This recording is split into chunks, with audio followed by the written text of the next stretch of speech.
হলের পূজাটা আসলে আলাদাই হয় অন্য জায়গার থেকে। হলে সব স্টুডেন্টরা একসাথে অ্যান্ড ফ্রেন্ডশিপটাকে মানে উদযাপন করার মতো কিন্তু একটা পার্বণ। তো সেই ক্ষেত্রে আমার কাছে মনে হয় যে হলের পুজোটা অনেক বেশি ইন্টারেস্টিং। হলে অনেক সুন্দরভাবেই প্রতি বছরই উদযাপন হয়, সব রকমের মানুষ এখানে পাওয়া যায়, প্রতি বছরই আসি। যেহেতু ঢাবিতে পড়ে ইটস আ গ্রেট অনার যে এখানে সেলিব্রেট করতে পারছি।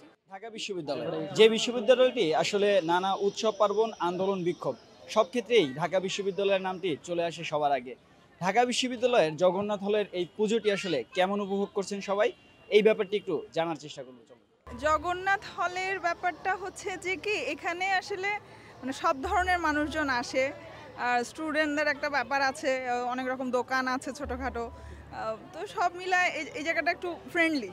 আর অন্যান্য জায়গায় দেখা যায় যে অনেক রেস্ট্রিকশন থাকে, এখানে একটু রেস্ট্রিকশনের পরিমাণটা কম। হলের মধ্যে আসলে ফ্রেন্ড সার্কেলের সাথে যে আলাদা রকম একটা মজার এক্সপিরিয়েন্স, সেটা আসলে হলের পুজোতে অনেক বেশি মানে এক্সপিরিয়েন্স। সেই আয়োজনগুলোর মধ্যে আলাদা রকম এক রকমের মজা থাকে, কারণ বন্ধু মানে সব অনেক অনেক আলাদা, যেটা রক্তের সম্পর্ক না।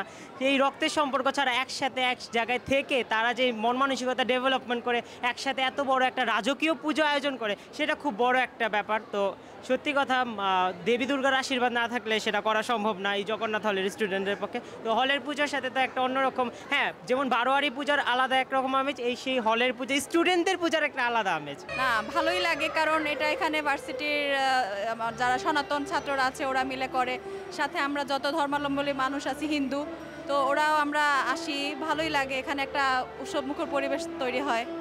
তা তো অবশ্যই এখানে ছাত্ররা, এটা মেইনলি একটা ছাত্র হল, তো এখানে যে একটা পূজার আয়োজন করতেছে সনাতন ছাত্ররা মিলে, তারপর আমরা সেখানে অংশগ্রহণ করতেছি। ভবিষ্যতে আমাদের পরবর্তী প্রজন্মরাও হয়তো এখানে পূজা করবে, আসবো, ব্যাপারটা ভালোই লাগে আসলে। আসলে এখানে প্রতি বছর যেভাবে পূজাটা আয়োজন করা হয়, আমরা যারা হিন্দু ধর্মাবলম্বীরা আছি, আমরা যারা আসি এবং এই আয়োজনে অংশীদার হই, আমার মনে হয় যে এটা আমাদের একটা ঐতিহ্য, এবং যেভাবে এটা প্রতি বছর পালন হয়ে আসছে আমাদের জন্য এটা খুবই গর্বেরও বিষয়।